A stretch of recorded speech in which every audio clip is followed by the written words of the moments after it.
അപ്പോൾ day 2 in Delhi. അപ്പോൾ നമ്മുടെ ഇന്നത്തെ പരിപാടി കുറച്ച് സാധനങ്ങൾ മേടിക്കാൻ മാത്രം.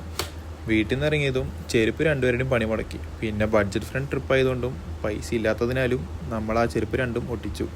പുള്ളിക്കാരൻ്റെ ഒട്ടിപ്പ് ശരിയാണോ നോക്കാൻ ഞങ്ങളൊന്ന് നീട്ടി ഡൽഹി മെട്രോ വരെ നടന്നു. അപ്പോൾ ആദ്യത്തെ ട്രെയിൻ മിസ്സായി. പിന്നെ നോക്കിയില്ല, രണ്ടാമത്തെ ട്രെയിനിൽ വേഗം പിടിച്ച് നേരെ സരോജിനി മാർക്കറ്റ്.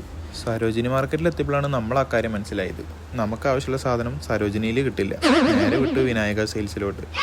അപ്പോൾ നമുക്ക് ആവശ്യമുള്ള സാധനങ്ങളൊക്കെ ഈ ചേച്ചി അവിടെ നിരത്തി വെച്ചിട്ടുണ്ടായിരുന്നു. നേരെ നമ്മൾ നമ്മുടെ സാധനങ്ങൾ എടുത്ത് നേരെ ബില്ലും പേ ചെയ്ത് നേരെ വിട്ടു മെട്രോ സ്റ്റേഷനിലേക്ക്. മെട്രോ സ്റ്റേഷനിൽ പോയപ്പോഴാണ് നമ്മൾ കാര്യം മനസ്സിലായത്, ഇങ്ങനത്തെ സാധനങ്ങളൊന്നും മെട്രോയിൽ കയറ്റില്ല, ഗ്യാസ് കയറില്ല. ഒന്നും നോക്കിയില്ല, റാപ്പിഡോ നേരെ ബുക്ക് ചെയ്തു, നേരെ വിട്ടു വീട്ടിലേക്ക്. പിന്നെ കയറിയ വഴിക്ക് മലയാളത്തിൽ സംസാരിക്കണ കാരണം പുള്ളി ചോദിച്ചു കേരളത്തിൽ നിന്നാണോ എന്ന്. അപ്പോൾ അതേന്നും പറഞ്ഞു. പുള്ളിയായിട്ട് അങ്ങനെ കമ്പനി, പുള്ളി കുറേ സൈറ്റ് സീയിങ് ഒക്കെ കാണിച്ചു തന്നു. പിന്നെ വീടെത്താറായപ്പോൾ കിടിലം ബ്ലോക്ക്. പിന്നെ ഒന്നും നോക്കിയില്ല, പുള്ളിയുടെ അടുത്ത് പറഞ്ഞു ചേട്ടാ ഇവിടെ നിർത്തിക്കോ, ഞങ്ങൾ ഇറങ്ങി നടന്നുകൊണ്ട് വന്നു.